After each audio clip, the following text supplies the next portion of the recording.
we're going to talk about the Cardinals offseason now. So the Arizona Cardinals, while researching their offseason, I thought they needed offensive line the most. But after researching it, I think they need a bunch of other positions rather than offensive line. They have about $12 million in cap space. They're guard, but they can make some roster cuts to open up more cap space. Justin Pugh is one of those guys. He was their guard. Cutting him saves $7 million.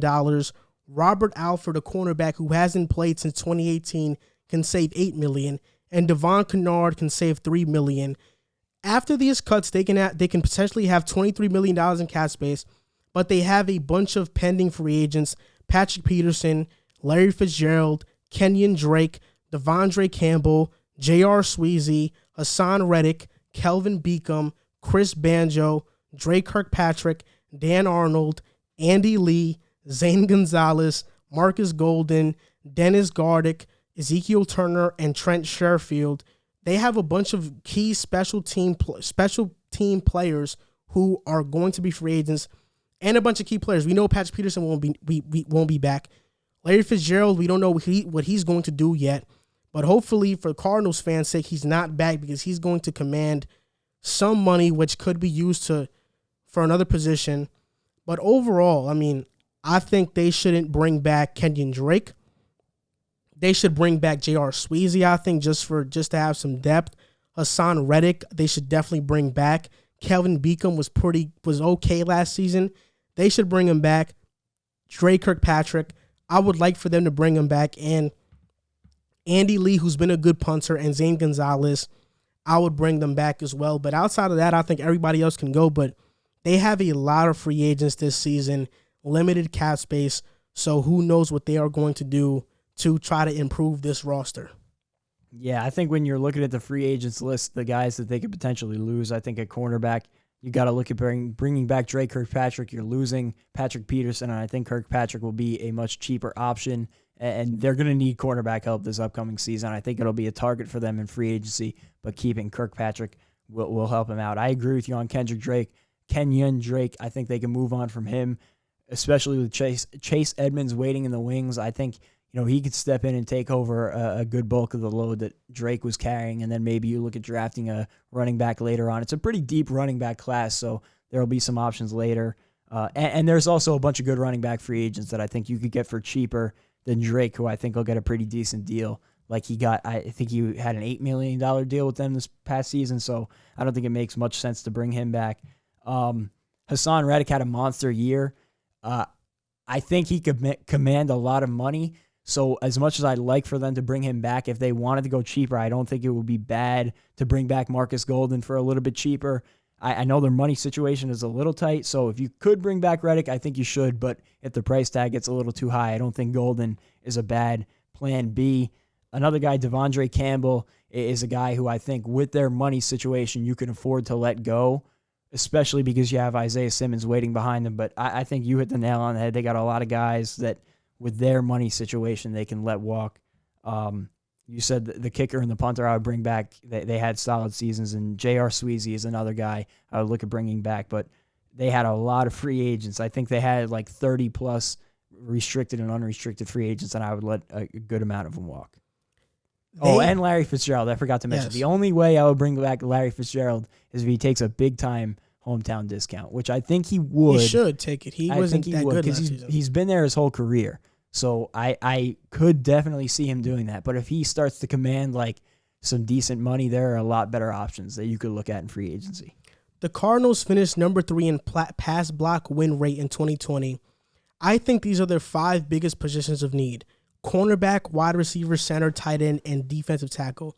Some targets at cornerback could be Brian Poole, Mackenzie Alexander, Mike Hilton, who's a slot, Michael Davis, or Chidobe Awuzie. For me, Byron Murphy is the only guy who will probably be starting next season. He had an okay season. He had an up-and-down season, but I think he is the only solidified starter on the roster right now. And he plays slot. He's much better in the slot. Because of that, I don't know if Brian Poole makes sense. So I look to bring in a guy like Michael Davis or Mackenzie Alexander to fill in that void. At wide receiver, T.Y. Hilton is a big name, an option who can play outside or inside. I think they need to bring in an outside receiver, a wide receiver, because for me personally, Christian Kirk is more of a slot. He's more of a natural slot. Because of that, I don't want Christian Kirk playing outside. So Tyrell Williams could be an option. Bring him in on a cheap deal. Tyrell Williams isn't he's a good receiver when healthy. He hasn't been healthy, which maybe they can take a risk on him and he can have a huge breakout season. Sammy Watkins, Willie Snead is there. Tim Patrick, who I'm really high on. I think he's going to go to another team and flourish. Kendrick Bourne, who's a slot. Rashard Higgins and Zach Pascal are options. Then at center, Corey Lindsey, David Andrews, Ted Karras, Alex Mack. Corey Lindsey and David Andrews are out of their price tag. Alex Mack, I think he wants to go to a more solidified situation. Because of that, I think they should bring in Ted Karras because Mason Cole was not good this past season. And then at guard, Joe Thuney or Brandon Scherf. But I think both of those guys are going to command way too much money, and the Cardinals shouldn't go that route. At tight end, Hunter Henry, way too much money. But you got guys like Gerald Everett, Trey Burton, Jonnu Smith, and Robert Tonyan. I think they should go the route of Gerald Everett. I'm really high on Gerald Everett, and I think he fits their scheme really well, that air raid offense. And at defensive tackle, Kawan Short, Jarrell Casey, Daquan Jones, Dalvin Tomlinson. They have good edge rushers in Hassan Reddick and Chandler Jones. They need some pressure inside. I think Daquan Jones can be the guy that they target because he's not going to cost too much because he's 30. Tennessee won't be able to re-sign him. That would be a perfect fit for him to go to Arizona. Yeah, just to name maybe a couple names that you did name because you hit on a lot of the guys that I was thinking about that fit their holes. I think cornerback is a place they have to look at first, and I don't know how much money that they'll be able to spend there. A guy like Desmond King is somebody I was thinking about for them, but if they had to go a little bit of bargain shopping, I think a guy like Gary Connolly, Ronald Darby could be guys that they look at. I like the idea of Brandon Poole. Obviously, we've seen him with the Jets. He's been really solid.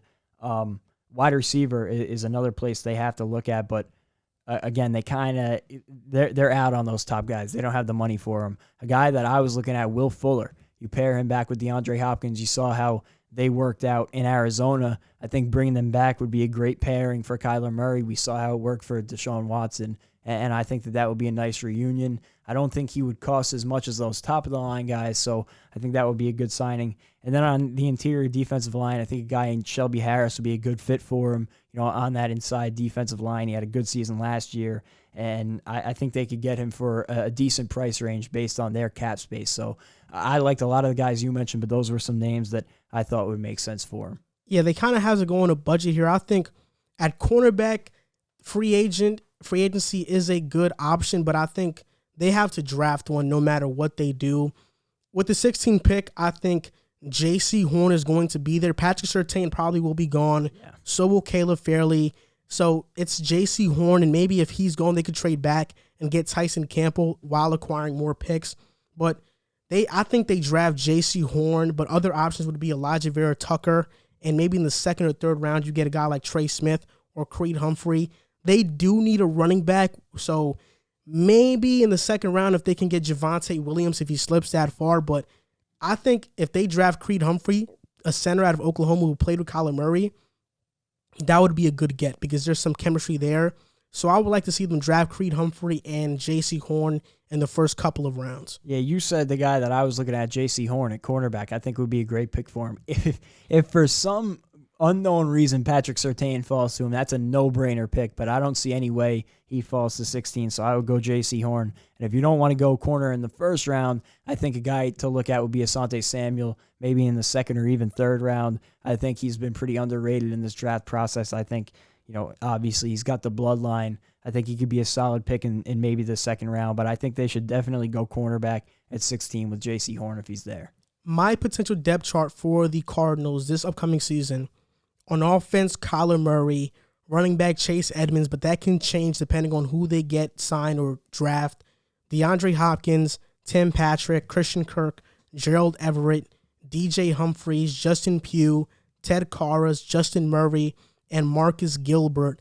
If they do choose to let Kelvin Beacom go, I think Marcus Gilbert is still there, so he'd be a good option.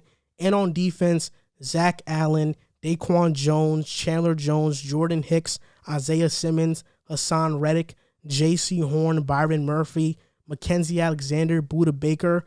And I don't think they have to bring back Chris Banjo because before Jalen Thompson got injured, he was playing really well. So I think Jalen Thompson will be their starting safety alongside Budda Baker. And that would be my potential 2021 depth chart for the Cardinals after this offseason rebuild, you can say.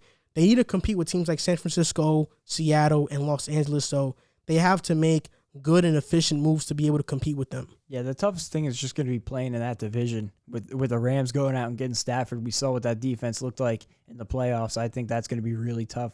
The Seahawks, if they hang on to Russell Wilson, and the 49ers getting healthy again. So, working on our budget this offseason, it's going to be tough. But the Cardinals should have been a playoff team this past season, and maybe next year Kyler takes that leap and they can be the team that we thought they were going to be this season.